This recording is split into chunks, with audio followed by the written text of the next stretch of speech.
Well, hello, everyone, and welcome back to another one of our Faith at Home podcasts.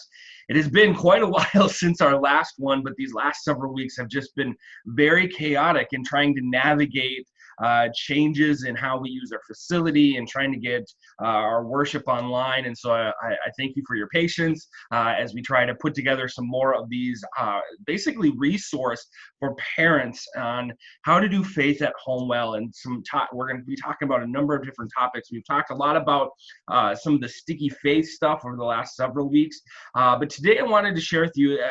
It's a connection to sticky faith. It's from the same author, Kara Powell. But I want to share with you a bit today about a conversation that I've had over the last few weeks with several different parents and some things that they were experiencing in their homes. And it all continually led back to the same resource that I want to highlight here this morning. And so, to kind of jump into it, it's no secret that as our kids get older, the way we need to parent changes, right?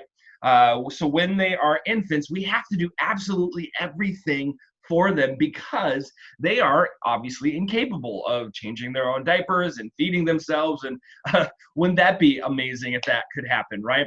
But no, obviously we need to take care of our infants that way. But at some point when they get old enough, become toddlers or young kids, they learn the skills to do those things like feed themselves and get dressed and go to the bathroom on their own.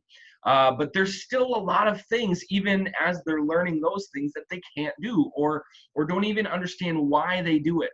And so this includes things like learning right from wrong or what boundaries will keep them safe. How do you treat people, etc. Like these are skills that will continue to learn even as they get up into middle school and begin to do more and more on their own. But sometime around middle school, things begin to change for our kids. You begin to experience the "I know" comments, right? The comments really are them getting their attempts to figure out whatever it is they're doing on their own. Whether or not they actually know what they're doing, they're wanting to figure it out on their own. They want their independence, right? And so then fast forward to around the high school years, 10th, 11th grade, right? Students begin to actually individuate themselves from their parents even more. And it's part of the process that everyone goes through as they gain their autonomy and begin to really test their abilities in the world. But this 10th or 11th grade year is actually pretty intense for everyone these days because 4 major life changes happens that year. In your 10th or 11th grade year, you begin to start AP or college level classes. And so your homework load goes up. And then you also, if you're in sports, you jump into varsity, which means that your commitment level goes up for your team, right? At this age, you also end up getting your driver's license. And so your opportunities for freedom goes up. But then at the same time, many students need to pay for gas, so they have to go get that job, which means that their expectations go up. So all in 1 year or 2 years, their homework goes up, their commitment level goes up, their freedom level goes up, and their expectations go up. And so the stakes are super high and continue to intensify each year until, before you know it, they're graduate and they're on their own for good. And so our kids are growing up, and as they learn new skills, as a child into middle school, into high school years, and then eventually head off to college, and even as parents navigating our kids in college and as young adults, as they figure out their own identity and abilities and navigate things on their own, this means then that how we parent them through these years should also change with them. Right? We can't parent a 16-year-old like we would a 6-year-old, or even vice versa. We can't treat a 6-year-old as if they're 16. And each season of life is going to require certain expectations and trust from both the parents and the students as they kind of need to grow with each other, grow together at the same time. And so let me tell you that when it comes to faith, how we parents who we've talked a lot about how parents are the primary faith influencers in their kids, right? And so how we parent and how we pass on our faith as parents to our kids also needs to adapt and change as they grow up as well. You see, young kids tend to believe in the faith of their parents simply because they trust their parents. I believe in Jesus because my parents believe in Jesus. But as they get older, especially around sixth grade, when they start developing critical thinking skills, they begin to question what they know. They begin to question and wrestle with like their identity and everything they believe, with questions like, who is God? Does he really exist? Like my parents say, well, what does the rest of the world think about this? How does this impact me? Why do I even exist, right? These are all questions that are wrapped up around this season of life, and we will continue to wrestle with these questions as we go on. But around sixth grade, they really start to wrestle with that. And now the problem that we face as parents is, as much as we want to just answer those questions for them, on some level, they honestly have to figure it out for themselves. And this means then that in critical moments like this, how we parent needs to adapt for the sake of not only your relationship with them, but for their own spiritual formation, especially as they now head off from high school and into the world, off to college, whatever it might be. Parents are actually still a major influence in their faith, in the faith of their kids, but how you go about that is actually going to change drastically. And so how do we parents navigate these changes in parenting and then instill a faith in our kids in a great way, where we still feel like we have that influence, which we do, but how do we know? And so I want to encourage you to check out this book, Growing With. Okay, so as I mentioned, it's from Kara Powell and Steve Argue. I've gotten to hear both of them. Both are amazing speakers, great authors. But in this book, they walk through this whole situation and conversation and offer words of wisdom to help engage conversations of faith when kids are in the midst of trying to figure things out for themselves, and even talking about how do we parent young adults and how we need to change in that life. And so essentially they break it down into 3 life stages of this mutual journey for both parents and teenagers to grow together. And so as you'll see, if you're watching this on YouTube, you'll see this image on the screen that they have in their book. And it's very common throughout the book. They throw it on there many times. But just to kind of give you a little snapshot of their 3 stages. So there's the first stage, which is 13 to 18-year-olds. And in this stage, students are learners. They're learning about what adulthood is like as they're developing their critical thinking skills, right? And they're comparing things to the world. And so as they go through this rapidly changing stage of puberty, where everything is changing physically, emotionally, relationally, intellectually, even spiritually, where these things are developing at its greatest rate, they are very much learning about themselves.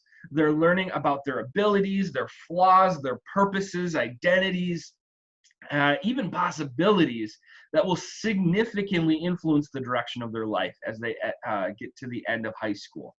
And so during this stage of life, us as parents, we need to be teachers. As Kara and Steve write in their book, they say that parents need to teach them how to integrate new ideas, skills, and competencies into the frameworks and paradigms their teenagers already possess. This requires parents to be patient and attentive and available and interested and encouraging. I mean, you are literally teaching them at this stage of life how to be adults, right? And so that happens in this stage, but then you'll notice that they have from this next stage, which is about 16 to 23-year-olds, you'll notice that there's some overlap between the age gaps. So between 16 and 18, somewhere in there, a change happens because everyone's different. Everyone will enter into this next stage at a different time than others, but this transition usually happens somewhere around the end of high school or as they head off to college. And in this second stage, students become explorers. They're discerning which path they're going to take. And as they often begin venturing away from home more and more, they begin to pursue their own set of personal goals and relationships and even beliefs. The things that they've developed and learned in stage one are now kind of they're exploring them more freely in this stage. But as excited as they may be about what the future will hold here, there's still a lot of doubt and uncertainty about themselves, concern over navigating new norms, figuring out how to do certain things for the first time, encountering conversations or situations they likely have never had before, right? And so what this means then is that during this stage, we need to change how we parent. And instead of being teachers, we become guides. So parents essentially accompany their kids in these pursuits, whether or not you are physically present with them, right? It's going to require a lot of wisdom and discernment to figure out when to encourage independence and let them figure it out on their own, and even potentially letting them fail at times. But then also trying to figure out when's the time I need to step in and be offering proactive advice and support when situations get really difficult and sticky, right? And so think about it of like a hiking guide who offers directions, but then at the end of the day, it is really up to the hikers to navigate that path. The guide is there to simply point them in the right directions and offer that wisdom. But I remember, my days in college and how my parents became an integral in helping me figure out how to do things like applying for college and figuring out how student loans work and managing a budget when I learned what happens when you round out of money in the checkbook, right? They helped me navigate budgeting. They helped me learn how to handle certain conversations I was experiencing, helped me figure out how to get my first apartment. Right? They guided me through these things, and many of which, when I was 3 hours away at college, they guided, but it was really up to me to make it happen. And so if this stage is actually done well, this transition as a parent can actually have significantly positive relationship impact with their kids and their kids' development, right? And so we got to think about transitioning around the end of high school and into college age. How do we transition from being teachers to guides? But then this last age group, they say from around 21 to 29 years old. So think post-college, our students they go from explorers to focusers. They're really beginning to choose which paths to settle down on. Because now that they have a clearer sense of their identity and they're likely have made many of their final choices for education and vocation and relational choices, such as maybe finding a significant other and pursuing marriage, things like that, all begins to start to happen in this season of life. It's happening later and later even. But they begin to, in this stage, slow down and focus on that path that they have finished on school and have started a job. But there's also a sense of urgency in this stage that many feel if they aren't settled down with all three of these things figured out by age 30, then they are actually way behind. They feel that sense of, I need to figure this out before I turn 30.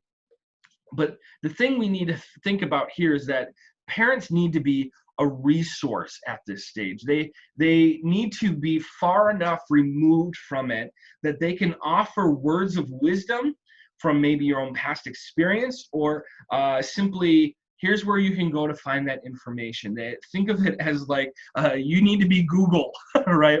And I can think about it too, like even for us, I remember it was like 9 o'clock at night and Molly or Annika at the time had a fever and there was something going on. And so sure enough, who do I call? I call my mom. My mom who's been through this a million times. Mom, what do we do with this? This is what we're noticing. And she gave us some ideas, and she says, here's what I would do, but here's some places you can go to.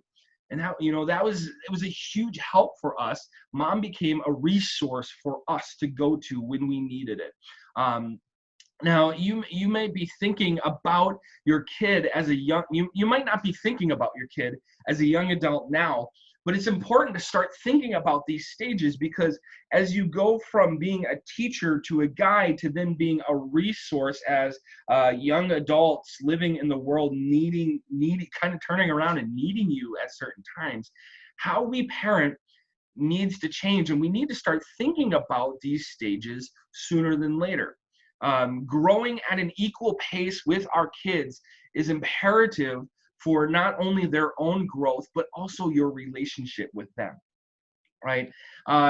In the book, they talk, I forget if it was in the book or if I heard him talk about it in person, but they mentioned that a parent who is resourcing their children when they are in the learner stage kind of has that, I'm going to just let my middle schooler figure it out on their own, can often feel like parents are abandoning their kid and left to figuring out these adult situations and observe the world around them when they're still trying to figure out their critical thinking skills.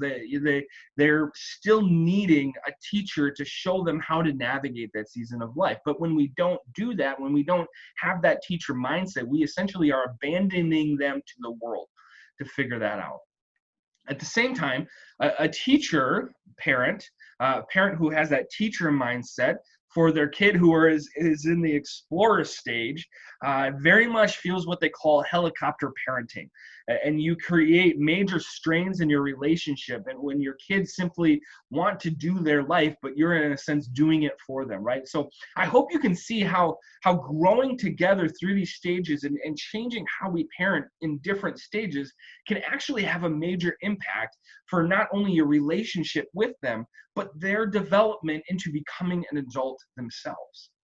And so all that to say, my hope today is that you would actually simply just check out this resource, Growing With, in its entirety. I wanted to just give you a snapshot of kind of the big picture, because this conversation has come up, like I said, 4 or 5 times in the last month with a few parents I was talking to.